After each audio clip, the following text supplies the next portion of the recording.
And now we are on Chapter 1, Lesson 7, Understanding Rates and Unit Rates. We are down to the last two lessons of Chapter 1, which means we get to have a test coming up soon. Content objective says students will compare quantities by using unit rates, and on a happy note, we do not have any new vocabulary terms. If you look down here for 1-7, oops, I lied, we do. It's just not listed there like I thought it would be. Take a minute and copy down your vocab words, and then we will get going from there. Pause the recording while you do that. For our new vocab words, we have rate, which is a special kind of ratio in which units are different. For example, you could take and compare miles and hours. Miles are a unit of distance, while hours is a unit of time. However, if we compared boys to girls in our class, that would not be a rate, because although there are some inherent differences between boys and girls that we will not go into in this class, they are all still people. And since they're all still people, they're all still the same kind of unit. A unit rate is a rate in which the first quantity is compared to one unit, meaning your denominator is going to be 1, and we've already talked about that a little bit. And then a unit price is a price per one item. So that is where you're saying like how much you buy a 6-pack of Coke, how much does one of those cans of Coke end up costing you? Moving into our lesson, understanding rates and unit rates. Have you ever been to the grocery store or supermarket and noticed that some foods are sold in different size packages at different prices? How do you decide which item to buy? It might depend on how much you need, but it also might depend on the unit rate or unit price, those two new vocab words, of the item. A box of cereal, for example, might be sold in 16-ounce packages and 24-ounce packages. The unit price would end up being the price per ounce. And when you go to Wally World and you look at their little price sticker on the shelf, in yellow they have the unit price where they're comparing the price per ounce of that cereal. Often the larger packages have a lower unit price, but that's not always the case. Sometimes they like to psych us out there. For our think about it, Mr. Blackwood is buying boxes of snack-sized bags of crackers to pack for his family's school lunches. A first box costs $9.80 and contains 20 bags. The second box contains 30 bags and it costs $13.50. Without doing any calculations, which one do you think might be the better buy? Well, I'm sitting here just kind of at a glance. I'm thinking, maybe the 30 boxes for $13.50 might be a better buy than the others, but that's just kind of a rough estimation looking at it. It just strikes me that that's going to be the better deal. In this lesson, you're going to learn to prove why it would or would not be a better deal going that way. So, introducing the inquiry question. How can you compare quantities of different units? And to do this, they're going to use Web Sketchpad to explore a problem. So, let's move forward. Each turn of the crank takes a certain amount of time and produces a certain number of noodles. Press turn the crank button and record the number of noodles made and the elapsed time that took place. So when we do this, if I press the turn the crank button, we're going to calculate up and it's going to count the first 4 seconds. It took 4 seconds to go all the way around one turn, and that produced 7 noodles. If we did it again, it's going to go all the way around for another turn. That's 8 seconds, producing 14 noodles. For the third turn, you're going to have 12 seconds, and it's going to take 21 noodles, and so on. And you can keep going for all time and eternity, and you're going to have the same exact ratio going every single time. The units of the two quantities are different. This type of relationship is called a rate. A rate is a special type of ratio in which two quantities being compared have different units. And discuss some real-world examples of rates. And we talked earlier about how miles per hour would be a rate because it compares distance and time. However, comparing boys to girls would not be a rate. In this problem, the machine made 7 noodles in 4 seconds.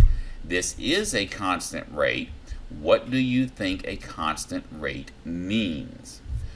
Take a minute, write down your answer to that question, and we will go over it. What do you think a constant rate means? Pause the recording.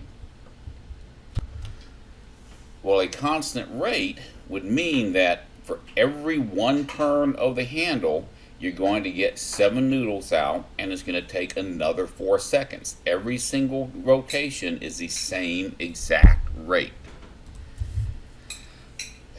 Turn the crank button twice now. Record the number of noodles made and the elapsed time. Without turning the crank, predict how many noodles the machine can make in 32 seconds. Explain how you made the prediction. So we're going to turn the crank once, and we're going to turn the crank twice.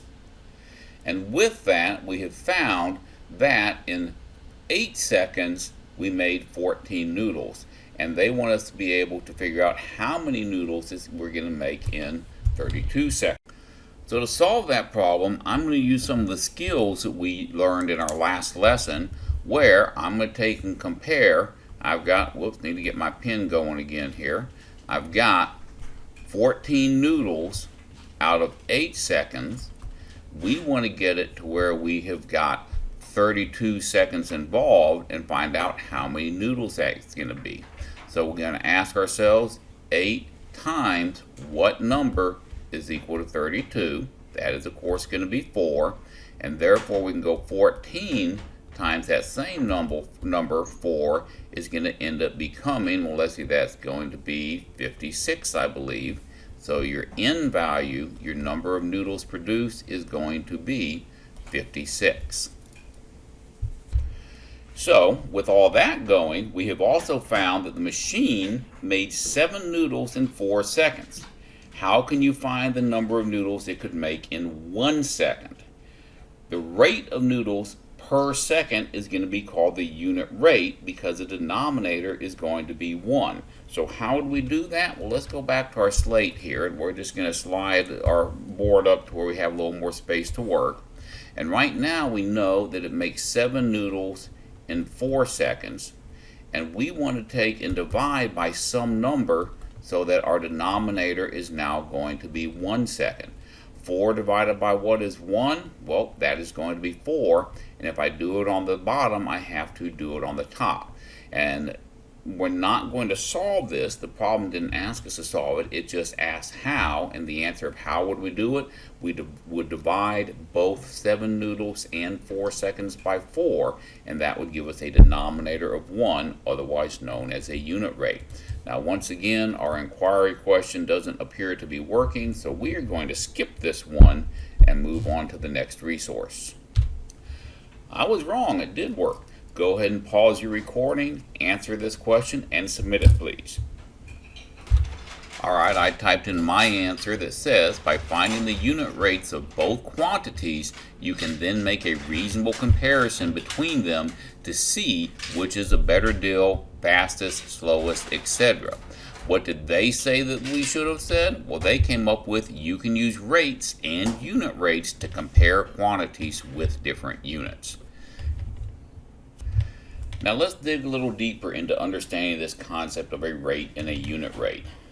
Luciana ran 4 laps around the track at her middle school in a total of 6 minutes. Suppose she ran at a constant speed.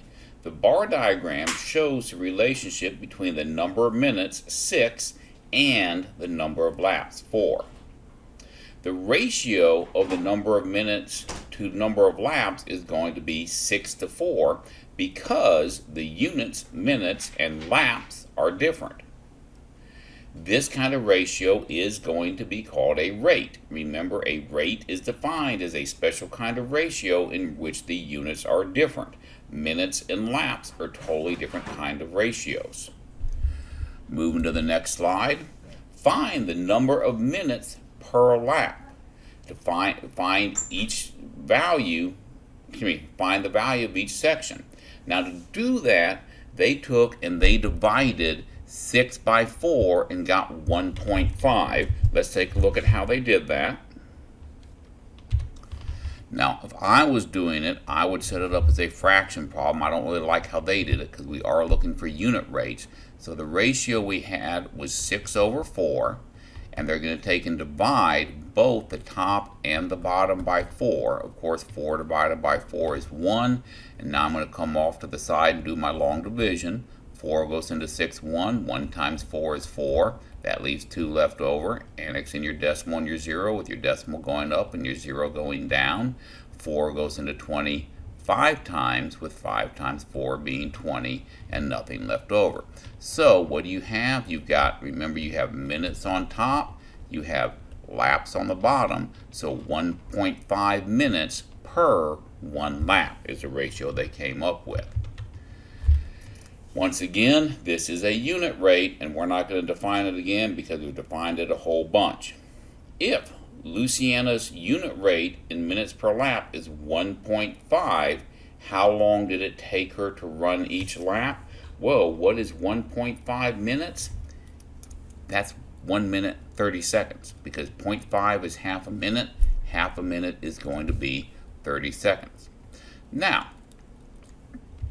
what if we flip the bar diagram over, where now we are comparing laps to minutes? We have 4 laps to 6 minutes. This is the same ratio, but backwards. The ratio of the laps of the number of minutes is 4 to 6, because Luciana ran 4 laps in 6 minutes. Pretty simple concept there. You can see below that you have the 6 minutes to 4 laps bar diagram, and while they look different, they really do compare the same thing.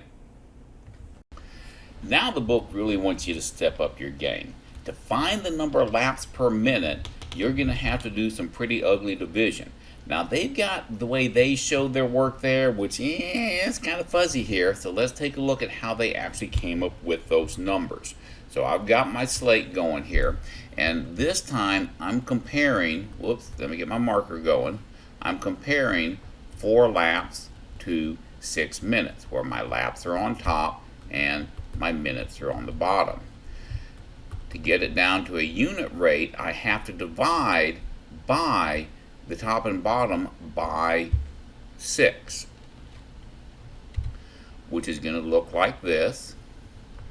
Of course, 6 divided by 6, that is going to equal to 1. So I've got my unit rate, I've got my bottom number equaling 1.